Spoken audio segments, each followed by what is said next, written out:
says, there was a simple working man who lived with his wife and children not so far from Rabbi against Kollel. So one Friday, this simple laborer came into the office and he was shaking. He put a bag on my desk. And he said, Rabbi. He said, what? I said, what? What's the matter? Rabbi, I was shopping in Machne Yehuda, in the shuk. All of a sudden, I hit my leg on something. I look down, I see this bag.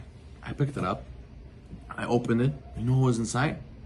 He says, it's filled with big $100 bills. This is tons of money, hundreds of thousands of dollars, maybe $1 million in here. So he said, wonderful. I thought to myself, said the laborer, I thought to myself, the market is full of goyim over here, right? There's no Hashevat Aveda to goyim. There's no siman on this bag. So Hashem sent me padar.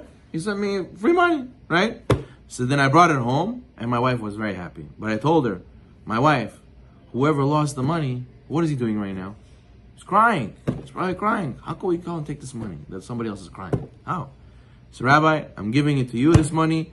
If you find the person who lost it, give it back to him. If you don't find it, take it for the yeshiva. I don't want to touch this money.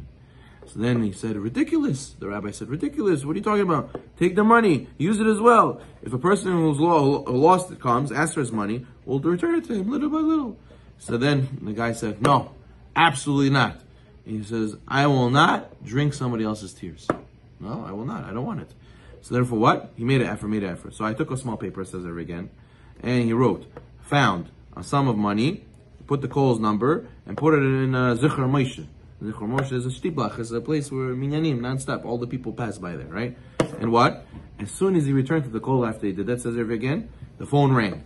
And one of the students was on the phone. What did he say? Rabbi, the weirdest thing happened. On my way to Zichar Moshe, I saw a little paper on the sidewalk, a newspaper on the sidewalk. And although I don't read newspapers, for some reason I picked this one up. I noticed something caught my eye. It says, handicapped woman lost all her money, Machne Yehuda, 2 weeks before her wedding. You hear this? We got the newspaper, we found the phone number of the woman, and we called her. So this lady answers the phone. I asked her how much money was in the bag. And she said the amount of money. I invited her to my office, says Rabbi again. And then she brought her brother, brought her in a wheelchair. In front of this guy who found the money, they asked for the details, she gave the details. Everything matched. I gave her the bag, says Rabbi again. We were all in tears. Look how Hashem made it that they came together. Why? Because this guy didn't want to take the money. What did he say? He said, you saved my life, the lady said to the laborer, to the guy who found the money. Because of you, I'll be able to make my wedding. She took $500 out of the bag, and she said, please, I want you to have this. This is appreciation.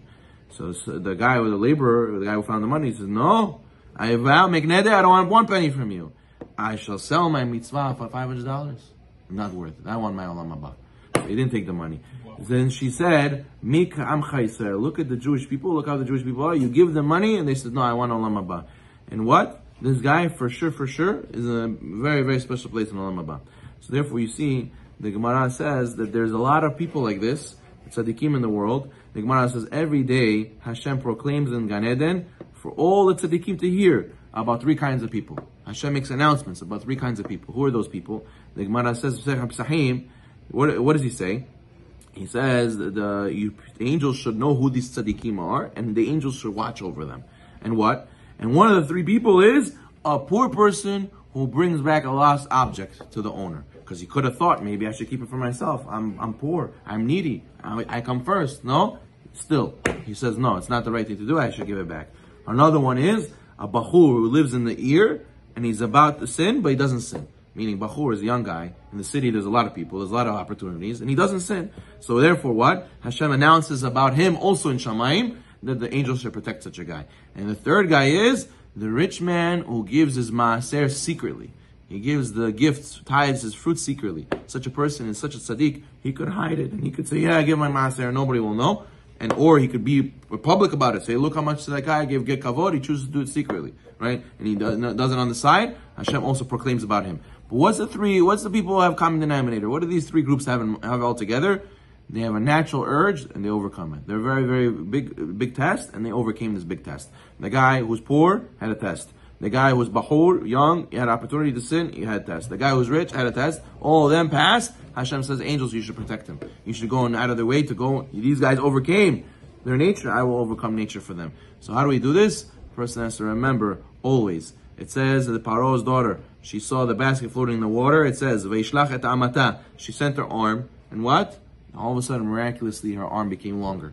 In life, this is a lesson for us. A lot of times we think things are out of my reach. It's impossible to get there. How am I going to pass this test? How am I going to be this level? How am I going to go and keep to this schedule and this diet and this regime? The person has to know. You stretch your hand out. You want.